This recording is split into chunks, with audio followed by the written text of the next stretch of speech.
పెద్దపల్లి జిల్లా గోదార్కని పరిసర ప్రాంతాల భక్తులకు ఆర్టీసీ ప్రత్యేక బస్సు సర్వీసులను ప్రారంభించింది. మేడారం వనదేవతల జాతరకు భారీ సంఖ్యలో తరలి వెళ్తున్నారు భక్తులు. సమ్మక్క సారలమ్మ జాతరకు వెళ్లే ప్రయాణికుల కోసం 115 ప్రత్యేక బస్సులను ఏర్పాటు చేశారు అధికారులు.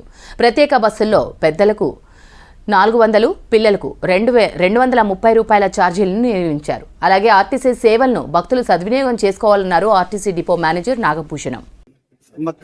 సాలమ్మ జాతర మేడారం జాతరకు గోదావరికని డిపో నుండి గోదావరికని బస్ స్టేషన్ ప్రాంగణంలో 115 బస్సులతోని క్యాంపు ప్రారంభించడం జరిగింది. మరి గత సంవత్సరం యొక్క అనుభవాలను దృష్టిలో ఉంచుకొని ఈసారి బస్సుల సంఖ్యను పెంచడం జరిగింది.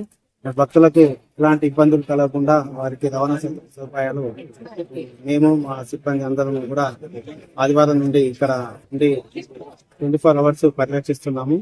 భక్తులకు ఎలాంటి ఇబ్బందులు లేకుండా బస్సులను అరేంజ్ చేస్తున్నాము. ఇప్పటి వరకు 240 పంపించడం జరిగింది. సుమారు 12,600 మంది ప్రయాణికులను మేడారంలో చేరవేయడం జరిగింది. రిటర్న్ లో కూడా 80 ట్రిప్పులు రావడం జరిగింది.